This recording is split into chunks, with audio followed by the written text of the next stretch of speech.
Hi welcome back. You are watching SD Chanakya English classes. Guys, आज के इस video में हम लोग Bihar board class 12th English के लेसन 6 द सोल्जर का समरी पढ़ने वाले हैं। यह समरी बाइलिंगुअल यानी हिंदी और इंग्लिश में होने वाला है। गाइज, प्रीवियस वीडियो में हम लोगों ने एन एपिताफ को पढ़ा हुआ था। आज हम लोग हम लोग द सोल्जर को पढ़ने वाले हैं। द सोल्जर जो पोयम है यह सोनेट्स है। सोनेट्स का अर्थ हम जान लेते हैं। सोनेट्स क्या होता है? रॉबर्ट ब्रूक का यह सोनेट्स है। सोनेट्स उस तरह के कविता को कहते हैं जिसमें 14 पंक्ति होती है। मतलब 14 पंक्ति के काव्यांश को हम क्या कहते हैं? सोनेट्स कहते हैं। सोनेट्स तो द सोल्जर जो है रॉबर्ट ब्रूक का एक सोनेट है। यह जो है पैट्रियोटिक पोयम है। और ऐसे ही सोनेट से विलियम शेक्सपियर का भी एक सोनेट है, shall I compare thee to summer days. ये जो है विलियम शेक्सपियर का था। एक जो था डेथ बी नॉट प्राउड, ये जो था जॉन डन का था, जो कि मेटाफिजिकल पोएट्स हैं। और एक जो था ब्राइट स्टार्स, जो कि जॉन किट्स का है। ऑन हिज ब्लाइंडनेस, ये जो है जॉन मिल्टन का जो है ऑन हिज ब्लाइंडनेस, ये जॉन मिल्टन का जो है सोनेट्स है। तो यह सोनेट्स बहुत सराहनीय था। और यह द सोल्जर जो सोनेट्स है यह रॉबर्ट ब्रूक का सोनेट्स है।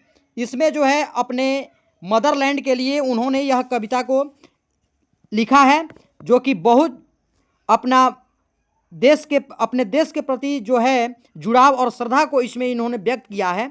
तो चलिए, यह सोनेट शुरू करने के पहले, यह कविता शुरू करने के पहले हम इसके राइटर रॉबर्ट ब्रूक के बारे में जान लेते हैं। Robert Brooke was born in 3 August 1887 United Kingdom. Robert Brooke का जन्म 3 अगस्त 1887 ईस्वी में यूनाइटेड किंगडम में होता है।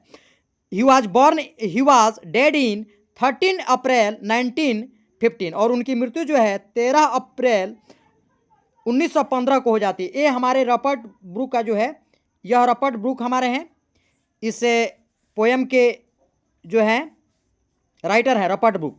इनकी यह तस्वीर है रॉबर्ट ब्रूक का। यहाँ से हमेशा जो है ऑब्जेक्टिव में क्वेश्चन पूछ लिया करता है कि इनका जन्म कब हुआ था और इनकी मृत्यु कब हुई थी। तो यहाँ से आपका 1 नंबर पक्का हो जाता है। चलिए अब शुरू करते हैं। यह पोयम शुरू करने के पहले इस पोयम के समरी के इंपॉर्टेंट वर्ड मीनिंग को जान लेते हैं। चलिए शुरू करते हैं। इंपॉर्टेंट वर्ड मीनिंग है सोल्जर। सोल्जर का हिंदी होता है सैनिक, सेना। मदरलैंड मीन्स होता है मातृभूमि। पैट्रियोटिक मीन्स होता है देशभक्ति। सेक्रीफाइस मीन्स होता है त्याग। सेक्रीफाइस मीन्स क्या होता है? त्याग, बलिदान। प्रोफेटिक मीन्स होता है भविष्यवाणी। भविष्यवाणी को हम प्रेडिक्ट भी कहते हैं। भविष्यवाणी को एक अंग्रेजी में हम क्या कहते हैं? प्रेडिक्ट कहते हैं। चलिए, उसके बाद रिमेंबर्ड होता है। रिमेंबर्ड मीन्स होता है याद रखना। उसके बाद बैटल मीन्स होता है युद्ध। फॉर एवर मीन्स होता है हमेशा, हमेशा के लिए। फॉर एवर मीन्स क्या होता है? हमेशा के लिए। उसके बाद डिवोशन मीन्स क्या होता है? भक्ति होता है। डिवोशन मीन्स क्या होता है? भक्ति होता है। अब आप कमेंट बॉक्स में बताइए डिवोटी मीन्स क्या होता है? डिवोटी। चलिए कमेंट बॉक्स में आप बताइएगा डिवोटी मीन्स क्या होता है। नेक्स्ट है जेंटलनेस मीन्स होता है नम्रता या नेकता। चलिए अब आगे समरी शुरू करते हैं। समरी शुरू करने के पहले मैं फिर आप लोगों को बता दूं, यह समरी जो है बाइलिंगुअल होने वाला है, यानी हिंदी एंड इंग्लिश में होने वाला है। चलिए शुरू करते हैं। इस समरी को बिना देर किए हुए शुरू करते हैं। आज का सेशन आप लोगों के लिए बहुत ज़्यादा इंपॉर्टेंट होने वाला है। इसमें हम द सोल्जर का समरी पढ़ेंगे। यह समरी बाइलिंगुअल हिंदी और इंग्लिश में होने वाला है, जो आप लोगों के लिए बहुत ज़्यादा बेनिफिशियल होने वाला है। आपको रिमेंबर करने में किसी तरह की परेशानी नहीं होगी। केवल आपको पढ़ना है और चैलेंज है कि आपको यह याद हो जाएगा यह समरी। चलिए शुरू करते हैं। The soldier is a very good sonnet written by Robert Brooke. The soldier Robert Brooke द्वारा लिखित एक बहुत ही अच्छी सोनेट्स है, मतलब महाकाव्य है या अच्छी कहानी है। A great son of England and war poet, most of his poem including the soldier appeared in 1950। England के एक महान सपूत और युद्ध कवि द सोल्जर सहित उनकी अधिकांश कविताएं 1950 में प्रकाशित हुई।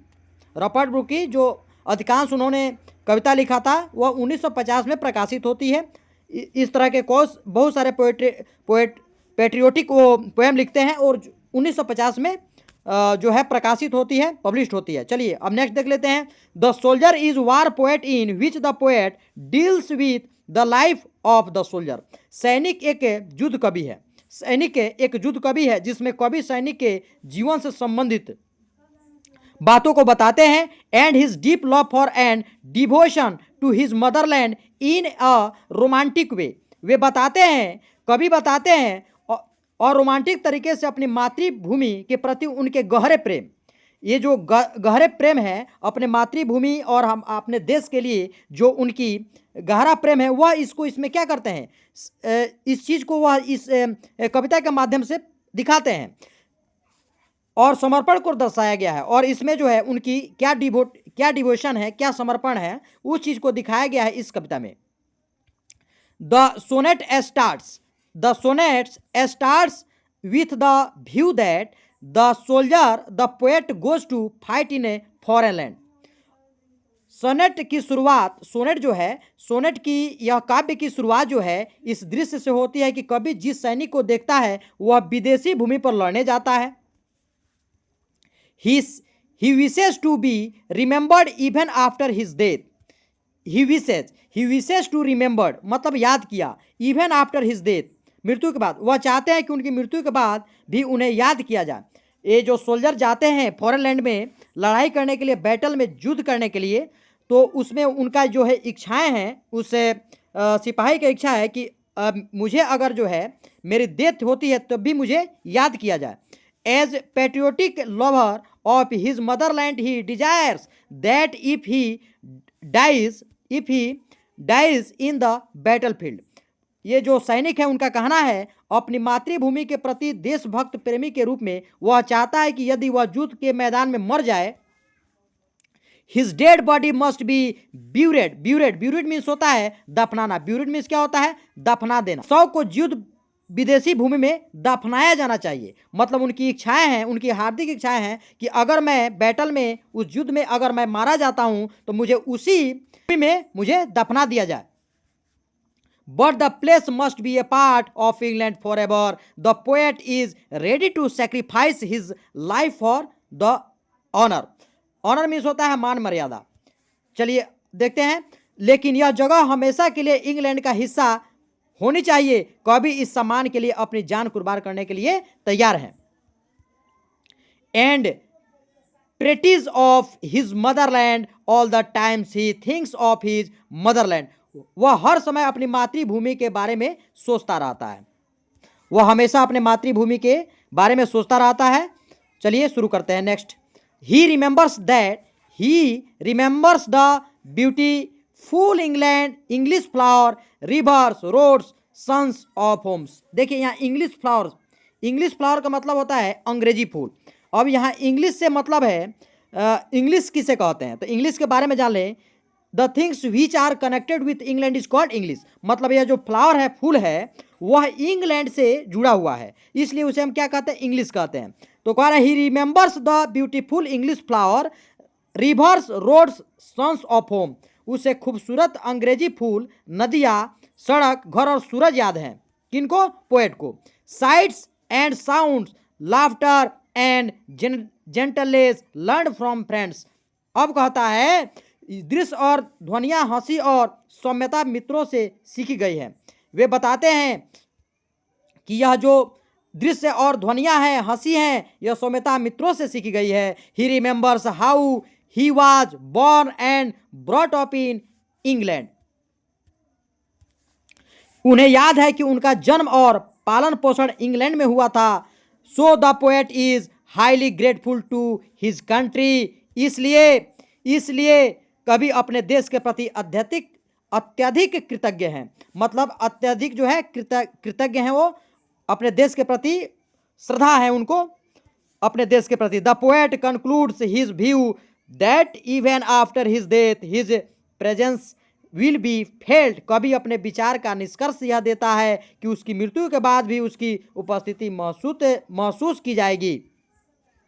Because every particle of his body belongs to his motherland, क्योंकि उसके शरीर का हर कण उसकी मातृभूमि का है। This poem has a great prophetic value because Robert Brooke. Prophetic value का मतलब है भविष्य सूचक। इस कविता का एक महान भविष्य सूचक मूल्य है क्योंकि रॉबर्ट